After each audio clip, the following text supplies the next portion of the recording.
Hello everyone, welcome back to another episode of Mini Books Podcast with your host Gloria and Rogan, and today we are excited to dive into Special Book with You. We picked this one because it has really important lessons to share and we can't wait to talk about them. So let's get started. Ever feel like you're just drowning in information? Articles, social media, opinions. It's exhausting. Isn't it? And half the time it's not even, good information, you know? Exactly.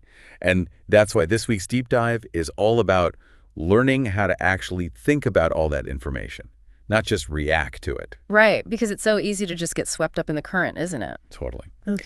So to help us out, we're diving into Smart Thinking by Matthew Allen. Great book. It's really practical, gives you actual tools you can use. Okay, so what's the main takeaway? So Allen's big idea is that thinking effectively is actually a skill. It's like, I don't know, learning to play the piano. You don't just sit down and magically play a concerto. Right. It takes practice and good instruction, which is where this book comes in. Exactly. And one of the first things he tackles is this idea of smart thinking. Okay, so how do we get from just like regular thinking to smart thinking? He compares it to learning grammar. Oh, interesting. Yeah, like remember back in school learning about subjects and verbs, how to structure a sentence?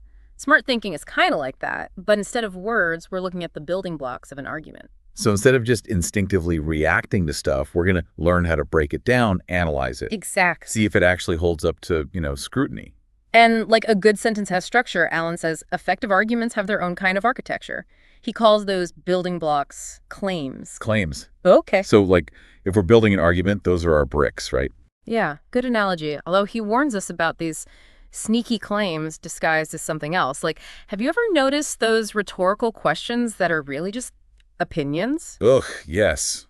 All the time. Like, it's not even a real question. They're just trying to make a point. Exactly. Or those so-called facts that are really just like someone's interpretation of the data. Oh, yeah. Or like that time I was reading this article, they were saying how because Australia has this amazing natural beauty, right? Yeah. And that obviously attracts tourists, that we should protect the environment just for economic reasons.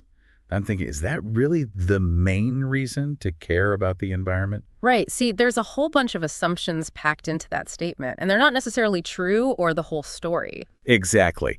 And this is what I love about this whole smart thinking thing. You start to see all these little tricks and traps people use, whether they realize it or not. Totally. And that's where this idea of linking comes in. Linking. It's all about how we connect those claims, those building blocks, to make a strong argument. Okay, so it's not just about having a bunch of good points. It's about putting them in the right order. Yes. Like imagine building a house. You wouldn't just dump a pile of bricks and call it a day, right? You need mortar. You need a plan. Otherwise, it all just falls apart. Exactly. And that's where this tool Allen introduces comes in. He calls it analytical structure. It's like having X-ray vision for arguments. Oh, tell me more about this X-ray vision. So you know how sometimes you read an argument and it sounds convincing, but you can't quite put your finger on why? Oh, all the time, especially on social media. Right.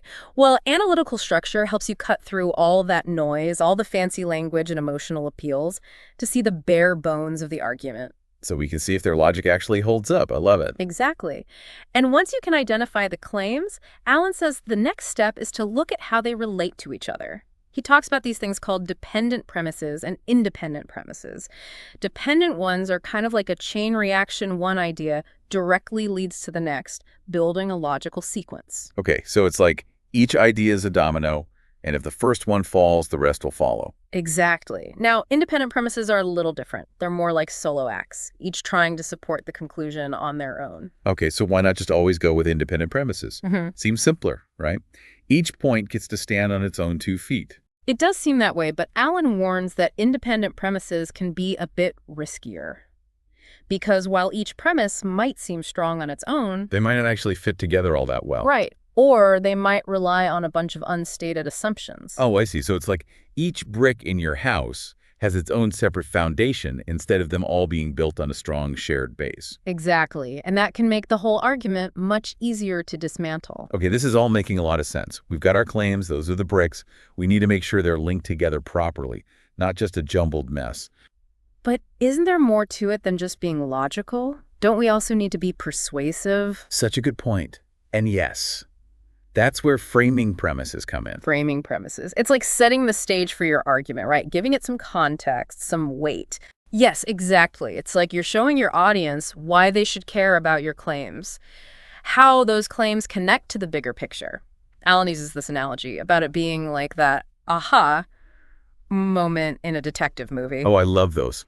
When they finally reveal who done it, Yeah. and suddenly it all makes sense. Exactly. And just like in those movies, the framing premise often comes down to shared values or assumptions. Remember that example we were talking about Australia winning more Oscars because more Australians are involved in filmmaking? Yeah, it felt a little, I don't know, simplistic, like it was missing a piece or two. Exactly. It needed a framing premise to connect those dots. What if we added something like, Academy Awards are internationally recognized as a hallmark of cinematic achievement? Okay, yeah, now we're talking. Yeah. That gives it some weight. Like, Sorry to interrupt you guys. If you're enjoying this podcast, then don't forget to check out our official YouTube channel, Mini Books Podcast, and subscribe for more great podcasts like this one. winning an Oscar is actually a big deal. Exactly. It sets the stage for your argument, makes the conclusion way more persuasive. It's like the difference between saying, this movie has lots of special effects, and saying, this film pushes the boundaries of cinematic storytelling through its groundbreaking visual effects. Okay, yeah. I know which one I'm more likely to watch. You piqued my interest now. See? And speaking of things that need to be crystal clear, Alan also talks about the importance of definitions. Words can be slippery, you know. What might seem obvious to me might mean something totally different to you. Oh, tell me about it. Especially with those big loaded words that get thrown around all the time, like freedom or justice. Everyone's got their own definition. Exactly. It's like we're all working from different dictionaries. Right. Which is why Alan says it's so important to define your terms. Yeah. So, like, if you're arguing that Australia is a free country. You better be prepared to explain what kind of free you're talking about. Precisely. Because it could be freedom of speech, freedom of religion, economic freedom. Without that shared understanding, your whole argument can just fall apart. It's like that game of telephone, right? Where the message gets so jumbled along the way. A perfect analogy. And speaking of things that can get jumbled, Alan also warns against these sweeping generalizations. You know, those really broad statements that sound impressive but don't really hold up. You mean like all Australians are great at surfing? Exactly. Or Australians are naturally gifted athletes. While Australia definitely has a strong sporting culture, that statement just ignores all the nuances, you know? Not everyone's cut out to be the next Kathy Freeman. Thank goodness. Yeah. Some of us are perfectly happy just watching from the sidelines. Me included. But the point is, those kinds of generalizations, they oversimplify things. And when you oversimplify, you risk alienating people or even being just plain wrong. Exactly. And that's where this idea of scope and certainty comes in. We have to make sure our claims are specific enough, nuanced enough, and that we're not overstating our case. So instead of saying all Australians are, it's more accurate to say Australia has a strong tradition of. Yes, Australia has a strong tradition of producing successful athletes in a variety of sports. See, that's a more nuanced statement, and it's less likely to make people roll their eyes. Much better. Okay, so we've covered a lot of ground here. Claims, linking, framing, premises. It's a lot to keep track of. How do we actually use all this smart thinking in real life? Great question. It's not just about understanding these concepts in theory. It's about applying them in our everyday lives. So less talking, more doing. Exactly. So let's look at some real-world examples. Time to put on our thinking caps and flex those analytical muscles. Okay, so let's put this smart thinking to the test. Hit me with a real-world argument, something we can dissect. All right, how about this? Reading improves your vocabulary, so everyone should read more books. Okay. I mean, it makes sense, right? Reading does expose you to new words. But I see where you're going with this. There's more to it. Exactly. Let's use our smart thinking toolkit here. The conclusion is everyone should read more books. But is that premise, reading improves your vocabulary, really enough to support it? Well, it's assuming that the only reason to read is to learn new words. Yeah. Like, what about the pleasure of reading a good story? Or learning about history or science or... Exactly. There are so many other reasons people read. It's like saying everyone should eat broccoli because it's good for you, without acknowledging that, well, people have different tastes. Yeah, and sometimes you just want a cookie.